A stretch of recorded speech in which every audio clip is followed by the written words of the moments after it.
बहुत स्वागत है नए वीडियो में। डेल्टा कॉर्प का बिजनेस एनालिसिस हम इस वीडियो में करने वाले हैं। रीओपनिंग थीम के लिए क्या ये स्टॉक है या नहीं, उसको हम जानने की कोशिश करेंगे। दोस्तों, अगर हम डेल्टा कॉर्प की बात करेंगे तो तीन बिजनेस है। पहला है कैसीनो गेमिंग, दूसरा है ऑनलाइन गेमिंग और तीसरा है हॉस्पिटैलिटी। इसमें से दो बिजनेस को बहुत ही नेगेटिव इफेक्ट हुआ है इस कोविड के कारण।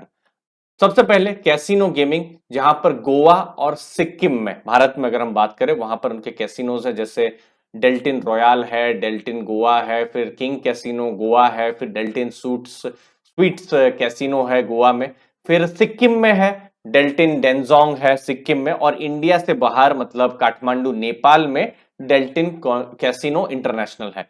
और बात चल रही है दमन में भी कैसीनो का अप्रूवल मिलने की, लेकिन वो अभी तक मिला नहीं है। अब ये क्यों है, सिर्फ इन दो स्टेट में ही क्यों है? क्योंकि इन्हीं दो स्टेट में कैसीनो गेमिंग का अप्रूवल है, तो इसीलिए इन दोनों स्टेट के अलावा कहीं और वो बिजनेस को ओपन भी नहीं कर सकते, तो ये एक रिस्क है।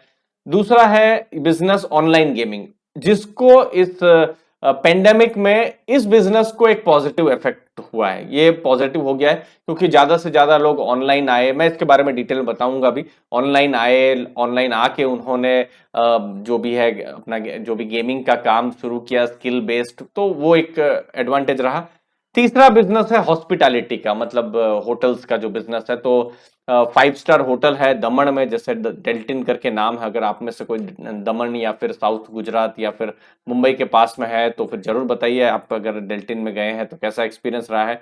फिर डेल्टिन स्वीट्स है गोवा में। तो ये दो रेस्टोरेंट्स हैं। मुझे उम्मीद है दोस्तों आपको वैल्यू मिल रही होगी। चैनल को दोस्तों जरूर सब्सक्राइब करके रखिएगा ताकि आपको लेटेस्ट एनालिसिस इंफॉर्मेशन मिलती रहे। अब बिजनेस के बारे में ये इंपॉर्टेंट ये स्क्रीनर में लेकर आया हूं जो आपको इंपॉर्टेंट नंबर्स बता देगा। देखिए, मार्केट कैप है 4,792 करोड़ की, मतलब एक एक स्मॉल कैप की कंपनी है जब हम इसकी बात कर रहे हैं।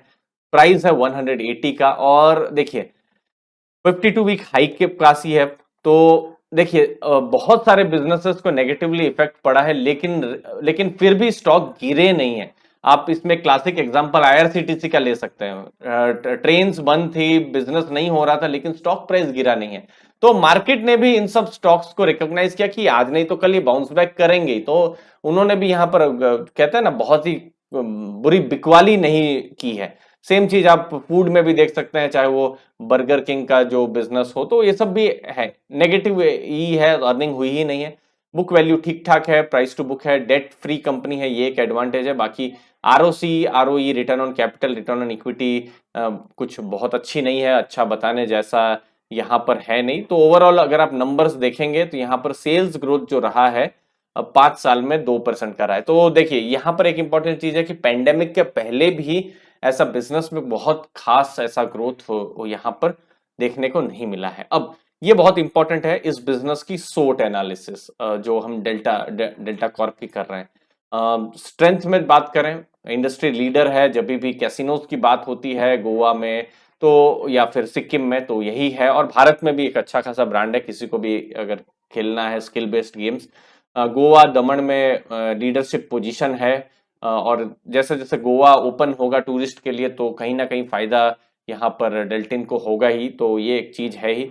फर्स्ट मूवर एडवांटेज है, हाईली अट्रैक्टिव लोकेशंस में उनके बिजनेस हैं, डेट फ्री बैलेंस शीट है, ये कुछ एडवांटेज है। वीकनेसेस, देखिए बिजनेस कॉन्सेंट्रेटेड ही है, चाहे वो गोवा हो या सिक्किम हो तुम और दमन हो। तो भारत से बाहर सिर्फ नेपाल में है, तो ये एक चीज है। और गैम्बलिंग का ऐसा बिजनेस है कि वो किसी भी दूसरे स्टेट में खोल भी नहीं सकते ये business. Need to operate non core hospitality business, तो ऐसा इनका वीकनेसेस भी है। लाइसेंस के रेस्ट्रिक्शंस हैं। अपॉर्चुनिटीज, बहुत इंपॉर्टेंट है, जो मुझे बड़ा ही एक इंटरेस्टिंग लगा, जैसे ऑनलाइन स्किल बेस्ड गेम्स। क्योंकि अभी जो नया क्या यंग लोग हैं, वो अभी मिलेनियल्स की बात करें या फिर जो टीन्स में है, 20s में जो लोग हैं, स्पेशली 20s में जो लोग हैं, वो लोग ज्यादा से ज्यादा स्किल बेस्ड गेम खेल रहे हैं। तो वो एक अपॉर्चुनिटी है। गेमिंग को सोशल एक्सेप्टेंस भी मिल रहा है, और भारत में बहुत बड़ा गेमिंग का स्कोप भी है। थ्रेट क्या है? कंपटीशन अगर आ गया, कोई बड़ी गेमिंग कंपनी आ गई भारत के बाहर से, तो वो एक है। फिर दमन में कैसीनो का लाइसेंस अभी तक मिला नहीं है, तो वो मिल जाए तो और ज्यादा यहाँ पर जल्दी बिजनेस के लिए पॉजिटिव हो सकता है। डिस्क्रिशनरी स्पेंड जो है वो कम होगा, क्योंकि इकोनॉमी अगर ग्रोथ नहीं की तो लोग भी खर्चा इन सब चीजों में नहीं करेंगे। अब कंपनी के बारे में बात कर लेते हैं। देखिए, डेल्टा कॉर्प के लिए ये साल बहुत ही डिफिकल्ट रहा था। ये साल नहीं, इनफैक्ट पिछला साल जब वायरस आया था तो 6 महीने बिजनेस था ही नहीं। नेपाल में मार्च 2021 तक बिजनेस था ही नहीं। तो पिछला साल का जो बिजनेस है वो बिल्कुल खराब हुआ है। सेकेंड हाफ अच्छा रहा था, अक्टूबर से मार्च, जहां पर बिजनेस प्री पैंडेमिक के लेवल पर आ गया था, तो वो एक पॉजिटिव चीज है। अब भविष्य के लिए जो मोपा एयरपोर्ट है जो गोवा में, तो वहां पर उन्होंने 100 एकर्स की लैंड भी खरीद ली है, जहां पर रिजॉर्ट है, कैसीनोज है, उसके लिए। तो कंपनी बिजनेस जो है भविष्य के बिजनेस के लिए भी अपनी तैयारी कर रही है। गोवा में एक बड़ा लैंड, मतलब 100 एकड़ बहुत बड़ा नंबर है, तो 100 एकड़ का एक बहुत बड़ी प्रॉपर्टी वो अभी विकसित कर रही है। तो इस पर एक चीज है कि जैसा जैसा गोवा में, क्योंकि टूरिस्ट लोग गोवा में बहुत आते हैं, तो वो एक एडवांटेज है। और जो गोवा में एक और जो उनका वेसल है, जो क्रूज है, तो वहां पर वेसल को एक नए वेसल के साथ भी रिप्लेस करने की बात है। कब होगा नहीं पता, लेकिन ये कंपनी के प्लान्स हैं। अब ये इंपॉर्टेंट नंबर्स हैं, अब ये नंबर्स से आपको पता चलेगा। देखिए, 454 करोड़ की इनकम हुई थी, एबिटा 48 करोड़ का था, एबिटा मार्जिन भी ठीक था, लेकिन प्रॉफिट नहीं था। और यहां पर कंपनी मैनेजमेंट किसी की भी यहां पर दोष नहीं दे सकते, क्योंकि मार्केट ही यहां पर खराब था। तो 24 करोड़ का कंपनी ने लॉस बुक किया हुआ था। जब हम गेमिंग एंड इंडस्ट्री एंटरटेनमेंट की बात करते हैं, तो देखिए, यूएस है, सिंगापुर है, मकाऊ है, ये सब कैसीनो के बड़े मार्केट है। तो भारत में बहुत ज्यादा ऑप्शंस नहीं है। तो ऑप्शन में अगर किसी को ये करना है तो दूसरी चीज है कि लोगों के पास डेल्टिन में ही आना पड़ेगा। और दूसरी चीज यहाँ पर एक और नेगेटिव एडवांटेज हो जाता है, डिसएडवांटेज इनफेक्ट हो जाता है, कि ईएसजी इन्वेस्टर्स इसको पसंद नहीं करेंगे, क्योंकि गैम्बलिंग है। तो इन सब चीजों को ईएसजी के जो इन्वेस्टर्स हैं, बड़े इन्वेस्टर्स शायद पसंद ना करें। जो मुझे लगता है आईटीसी इसीलिए शायद नहीं बढ़ पा रहा है, या फिर कुछ और कंपनियां जैसे थर्मल पावर की, कोल इंडिया या एनटीपीसी, क्योंकि वो ईएसजी में नेगेटिव आ जाता है। तो गेमिंग ये सब चीज को भी नेगेटिव बहुत जगह इन्वेस्टर्स मानते हैं, जुआ खेलना। रेवेन्यू लॉस 2020 में हुआ है। डिजिटल एवोल्यूशन हो रहा है कैसीनो इंडस्ट्री का, और ज्यादा से ज्यादा अभी ऑनलाइन पर ही फोकस है। अब यहां पर आप देख सकते हैं, ये बहुत इंपॉर्टेंट नंबर है। देखिए, कैसीनो गेमिंग आप देखिए, बिल्कुल 2019-20 से 20-21 में आधा हो गया। ठीक है, 737 करोड़ से जो बिजनेस है 309 करोड़ हो गया। लेकिन ऑनलाइन गेमिंग जो है 162 करोड़ से 183 करोड़, 13% बढ़ा। तो ये एक बड़ा एडवांटेज था। हॉस्पिटैलिटी, मतलब जो रहने का होटल्स और वो तो बिल्कुल और ज्यादा नेगेटिव इफेक्ट पड़ा, 69 करोड़ से 22 करोड़ हो गया। तो मुझे लगता है ये एक बहुत ही बड़ा नंबर है जो हमको ध्यान में रखना चाहिए। और यहाँ पर अगर मुझे कुछ अगर अपॉर्चुनिटी दिख रही है तो वो ऑनलाइन स्किल ही है। 500 करोड़ में से अभी एक तरीके से लगभग 35 करोड़ 40 करोड़ के आसपास, 35-40% के आसपास ऑनलाइन स्किल गेमिंग पर ही फोकस है। और ये बढ़ रहा है। अगर ये बढ़ता रहा तो कहीं ना कहीं डेल्टा कॉर्प को फायदा होगा। कैसीनो गेमिंग, अब ये टोटली डिपेंडेंट है, ये वायरस ना आए, थर्ड वेव ना आए, तो वो अगर ग्रोथ करता है तो भी एक पॉजिटिव यहां पर हो सकता है।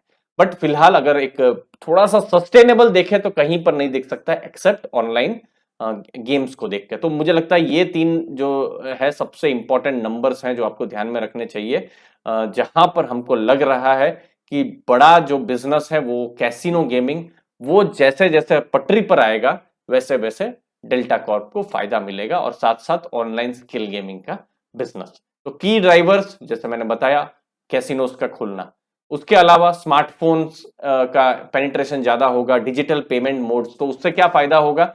फायदा होगा कौन से बिजनेस में? ये वाला बिजनेस, ऑनलाइन स्किल गेमिंग वाला बिजनेस, क्योंकि ये बिजनेस अभी एक तरीके से भविष्य की अपॉर्चुनिटी है।